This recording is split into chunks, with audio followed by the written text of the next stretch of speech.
Oi, gente! Vamos para mais uma aula de gerenciamento de recursos hídricos. Na aula de hoje, nós vamos falar sobre comitê de bacia hidrográfica. Você sabe o que é e o que faz um comitê de bacia hidrográfica? Esse termo tem aparecido frequentemente nas nossas aulas, né? Então, eu imagino que vocês, nesse momento, já sabem que se trata de um fórum para discussão sobre o uso da água de uma determinada bacia. Mas o que mais está envolvido nisso? Vamos conferir? A palavra comitê vem do latim comitere e significa confiar, entregar, comunicar. É o termo empregado para dar significado à comissão, junta, delegação, reunião de pessoas para o debate e execuções de ações de interesse comum. Bacia hidrográfica, vocês já sabem, né? É a área de drenagem de um rio principal e seus afluentes. Então, juntando esses dois conceitos, comitê de bacia hidrográfica significa o fórum onde um grupo de pessoas se reúne para discutir um interesse comum, o uso da água na bacia. Essa figura auxilia a compreensão. Nesse desenho, vocês podem perceber um conjunto de pessoas diferentes e que, por serem diferentes, têm diferentes visões, percepções e atuações. E todas elas estão debruçadas sobre um território limitado comum, ou seja, a bacia hidrográfica e seus usuários. Essa diversidade de interesses em relação ao uso da água, a distribuição desigual e também o uso inadequado desses recursos tem gerado conflitos e ameaçam a garantia desse recurso para a geração presente e futuras. Então, para reverter esse quadro e estabelecer acordos entre os múltiplos usos, é necessário que hajam arranjos institucionais que permitam a conciliação desses diferentes interesses e também a construção coletiva de soluções. É exatamente nesse ponto que entra a atuação do Comitê de Bacia Hidrográfica, que a gente também conhece, né, como CBH. Como a gente viu nas aulas anteriores, os usos múltiplos estão garantidos pela Lei 9433, que é a Lei das Águas, né? E esses interesses sobre os usos da água são muito distintos e eles condicionam um olhar muito particular do interessado. Por exemplo, do ponto de vista do ecossistema aquático, a preocupação é com a qualidade e com a quantidade da água do rio. Agora, sobre a ótica da energia, né, a ótica energética, a preocupação se volta principalmente para a quantidade de água necessária para a garantia das demandas de produção energética, né? Agora, por outro lado também, do ponto de vista dos irrigantes, a preocupação se fixa na garantia da água, tanto em quantidade quanto em qualidade para o desenvolvimento das suas culturas. Então, conciliar todas essas perspectivas é uma tarefa para o Comitê de Bacia Hidrográfica.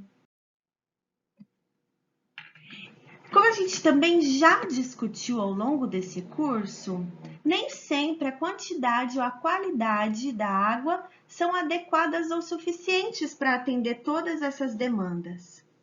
E aí, quando isso acontece, esse conjunto complexo de usos e usuários geram embates entre esses interessados. E aí, cada um deles defende o seu próprio ponto de vista sobre o uso da água.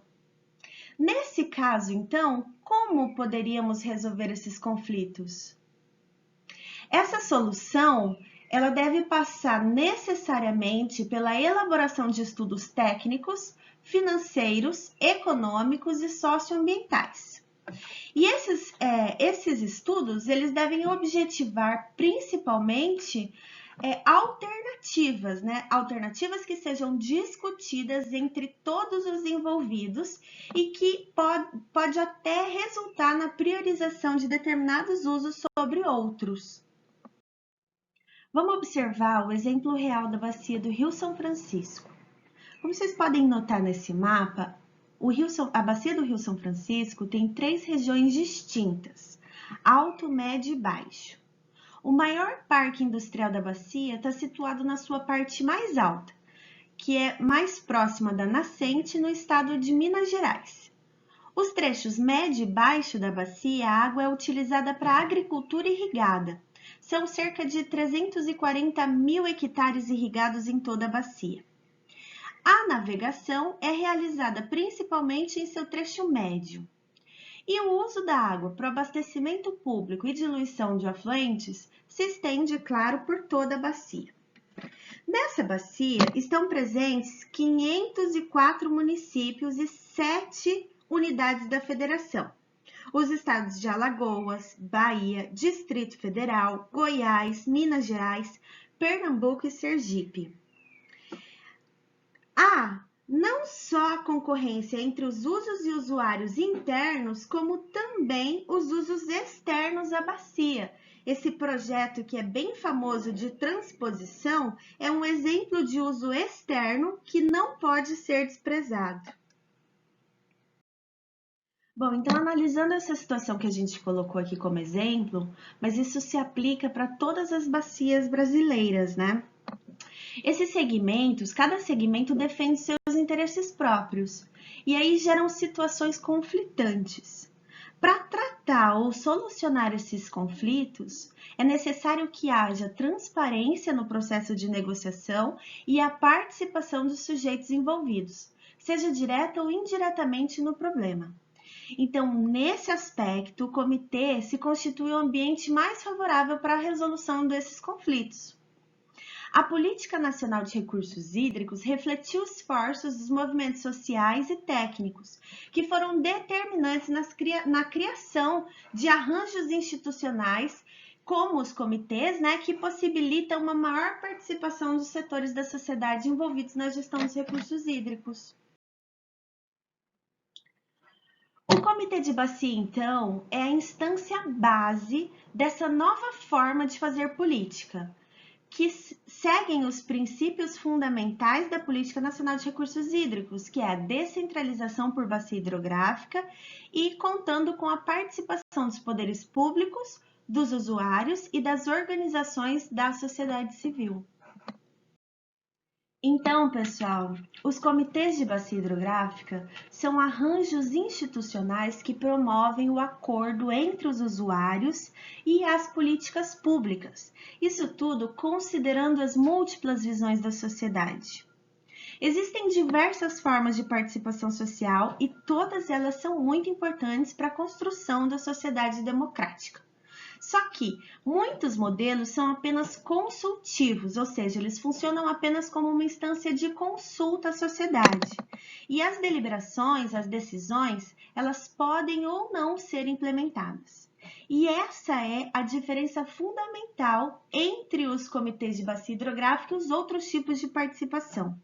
O comitê, ele tem atribuição legal de deliberar sobre a gestão da água, fazendo isso de forma compartilhada com o poder público. E isso é o que a gente chama de poder de Estado.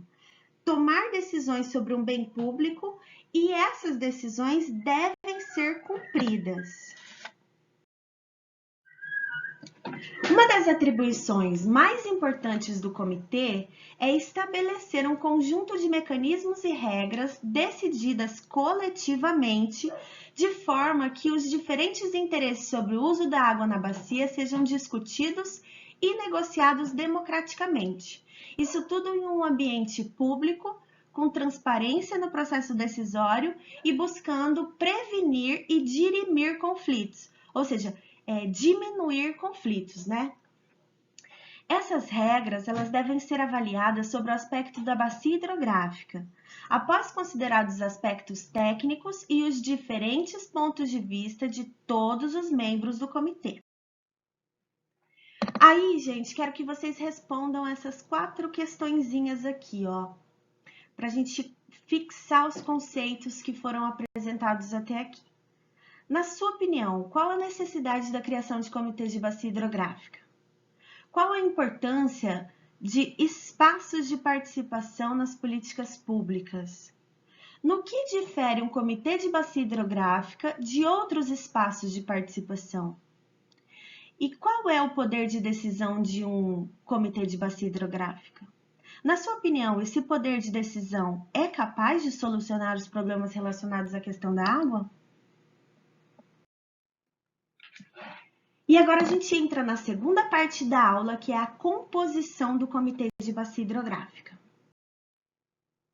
A composição de um comitê deve refletir os múltiplos interesses em relação à água dentro da bacia.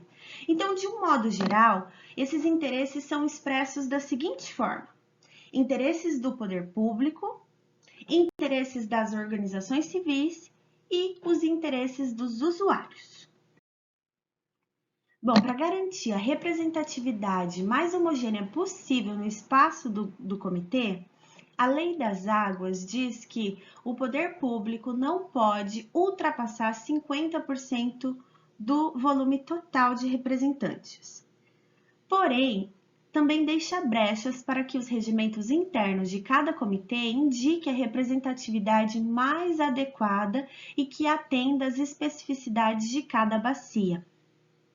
O artigo 39 da Lei das Águas diz expressamente: os comitês de bacia hidrográfica são compostos por representantes da União, dos estados, dos municípios, dos usuários da água e de sua atuação, das entidades civis de recursos hídricos com atuação comprovada na bacia. O inciso 1º diz o número de representantes de cada setor mencionado nesse artigo, bem como os critérios para sua indicação, serão estabelecidos nos regimentos dos comitês, limitada a representação do poder público, dos poderes executivos, né, que é União, Estado, Distrito ou Distrito Federal e municípios, a metade do total de membros. Nos comitês de bacia hidrográfica de rios fronteiriços ou transfronteiriços, que têm a gestão compartilhada, a representação da União deve incluir um representante do Ministério das Relações Exteriores. Esses rios são aqueles que fazem fronteira com outros países, né? Nos comitês de bacia hidrográfica de bacias cujos territórios abranjam terras indígenas, devem ser incluídos representantes da FUNAI, nas comunidades e também representantes das comunidades indígenas ali residentes ou com interesses na bacia. A participação da União nos comitês de bacia hidrográfica com área de atuação restrita às bacias de rios do domínio estadual deve-se-á na forma estabelecida pelos respectivos regimentos. Bom, então, a Resolução número 5 de 2000 permite que o número de representantes de cada segmento seja discutido no âmbito interno de cada comitê. Porém, seu artigo 8 estabelece limites para essa representação. Observem esses limites. Aqui nesse gráfico, em azul mais escuro, nós temos o poder público. E para o poder público, o limite estabelecido é máximo. Então, entre os membros de um comitê de bacia hidrográfica, no máximo 40% deles podem ser representantes do poder público. Assim também é para os usuários, aqui em azul mais claro. Entre os usuários da água bruta, né, os membros do comitê podem ter representação de no máximo 40%.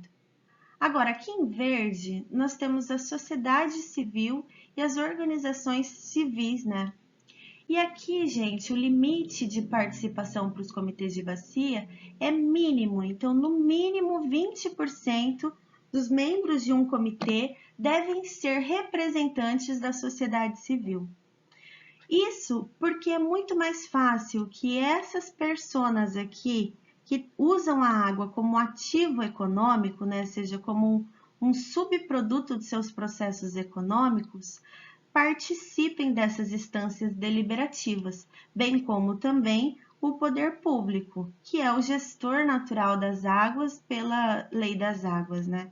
Agora, o envolvimento da população em geral, da sociedade civil, não é tão simples assim.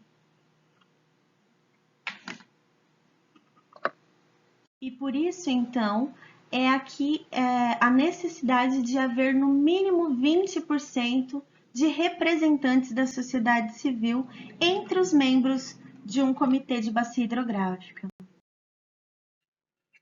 Bom, pessoal, mas então, afinal de contas, o que faz um comitê de bacia hidrográfica? As atribuições dos comitês de bacia hidrográfica podem ser divididas em 3 classes diferentes. As deliberativas, ou seja, as que têm autoridade para decidir, são arbitrar em primeira instância administrativos conflitos de uso de água, aprovar o plano de recursos hídricos da bacia hidrográfica e, com isso, aprovar também as metas de racionalização de uso, aumento da quantidade e a melhoria da qualidade da água, prioridades para a outorga de direito de uso, diretrizes e critérios para cobrança, condições de operação dos reservatórios e, além disso, também estabelecer os mecanismos de cobrança pelo uso de recursos hídricos e estabelecer critérios e promover o rateio de custo das obras de uso múltiplo, de interesse comum ou coletivo. Aí, entre as atribuições propositivas estão acompanhar a execução do plano de recursos hídricos da bacia e sugerir as providências necessárias ao cumprimento de suas metas, indicar a agência de água para a aprovação do Conselho de Recursos Hídricos competente, propor os usos não outorgáveis ou de pouca expressão ao Conselho de Recursos Hídricos competente, escolher a alternativa para o enquadramento dos corpos de água e encaminhá-las ao Conselho de Recursos Hídricos competente. Sugerir os valores a serem cobrados pelo uso da água. Propor aos Conselhos de Recursos Hídricos a criação de áreas de restrição de uso com vistas à proteção dos recursos hídricos. Propor aos Conselhos de Recursos Hídricos as prioridades para a aplicação de recursos oriundos da cobrança pelo uso dos recursos hídricos do setor elétrico na bacia. Essas, então, são as as atribuições propositivas de um comitê de bacia. Além dessas duas, ainda existem as atribuições consultivas, que é promover o debate das questões relacionadas a recursos hídricos e articular a atuação das entidades intervenientes. Esse Conselho de Recursos Hídricos competente pode ser tanto estadual quanto nacional, de acordo com o domínio da bacia hidrográfica que a gente estiver trabalhando. Bom, pessoal, então, por hoje é isso. Agradeço vocês pela atenção e vamos seguindo em frente.